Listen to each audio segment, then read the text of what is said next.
Hello，大家好，我是博超，很高兴能够再次制造一个视频，就是这次录制的视频将会是有关于我被女友本地的一间新加坡杂志社邀请去做了一个小小的访谈，还有一些摄影，所以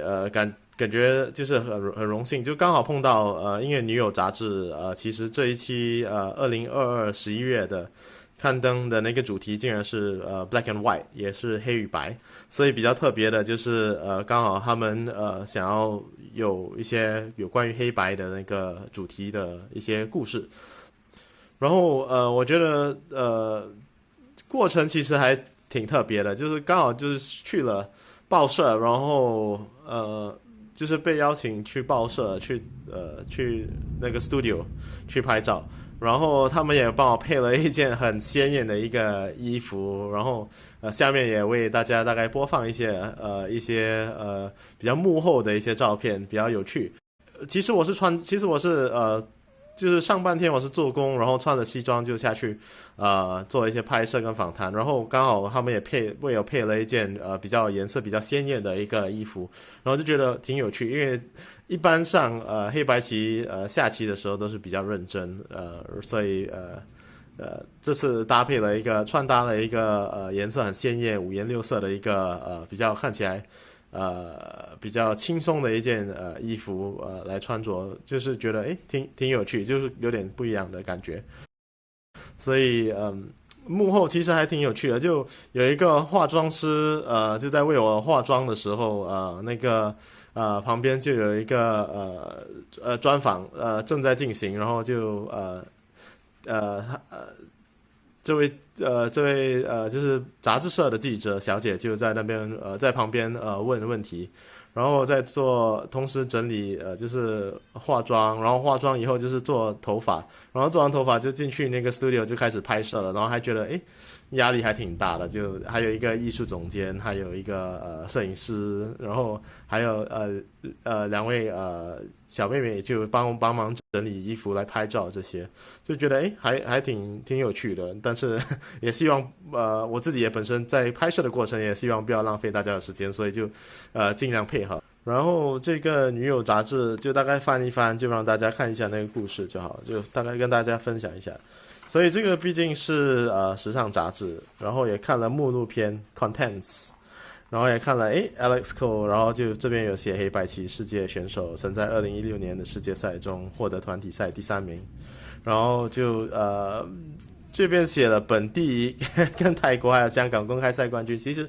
有一点点言过其实，因为其实我本地是有拿过冠军，然后泰国是最佳成绩是拿了第2名2次，然后香港得了第3名，所以前3应该会比较准确吧。然后这边杂志翻一翻，然后就觉得这个杂志不只有时尚服装，还有很多艺术之类的报道，然后就觉得比较特别。然后这一期的艺人是洪林跟 Nick Teo， 也是我比较喜欢的2位年轻艺人，所以感到很荣幸能够同时就刊登跟他们在一起的这一期。然后他们拍的照片就更加有趣，就全部黑与白，然后还有这个可爱的白色的猫，我就觉得很有型，他们拍的照真的很棒。然后他们选的照片也很棒，我最喜欢的这张照片就是Nick Teo 的这张照片，还真的挺有型的，就觉得真的很棒。然后这边也下来有好几张照片，都还觉得还挺不错的，很有型。就是时尚杂志一般都是会比较有型吧，我看。然后就主要是广告，然后这边其实也不会说很贵，可能就是因为广告帮忙就是 cover 一点 cost， 所以我就觉得5块钱还不错。然后这位小姐也是刚好我在去杂志社去报社拍照之前就在拍摄的期间，其实是她，然后刚好就碰到她，我在化妆的时候就刚好碰到她正要离开，然后还觉得这位小姐姐还挺漂亮的，然后才发现其实她有做很多黑白画什么黑白之类的艺术品，还真的还挺不错的艺术创作。然后这位也是黑白，就是他是其实是 Mandai Wildlife， 然后他是有跟企鹅一起互动，然后再下来就是刚好我的报章，所以这次还真的挺满意的。就他们选了一个很笑嘻嘻的一个照片，还觉得照片还其实蛮不错。然后刚好我选了。然后刚好我就选了一个比较那个比较高级的一个木质的一个黑白棋盘带下去，然后也就问他们想要比较普通的棋盘来拍摄，还是比较高级的，然后当然他们就很标准的选了高级一点的棋盘来拍摄，然后顺便摄影啊。然后这个衣服其实当时是真的是五颜六色，然后拍出来的效果黑色还真的觉得还蛮不错，就觉得好像把我瘦化了不少吧，就觉得可能我的脸型一般都没有那么瘦，是不是帮我大概减肥了一下？觉得还真的看起来还挺不错的，可能他们刚好拍的角度就选得很好。然后这边就有一个比较短的一个访谈，然后就大概描述了一下一些基本的问题，就我自己的 YouTube channel Otello Academy， 然后也大概说了一下新加坡黑白棋自己的黑白棋的那一部分，还有大概简洁的也说了一下就是天赋跟努力之间会如何影响黑白棋的成果，然后也大概后面就大概说了一下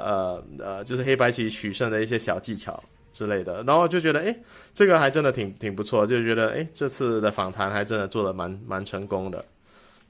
然后接下来呢，就是比较特别的，就是新闻组也同时邀请了新加坡黑白棋这部分来做一点访谈，也是就刚好因为碰到了他们的主题，竟然是就要涵盖一些比较小众的活动，然后也有同时有代表新加坡的小众的活动去赢得过奖项，所以刚好就 overlap 就重叠了，就这个 magazine 的报道，然后也觉得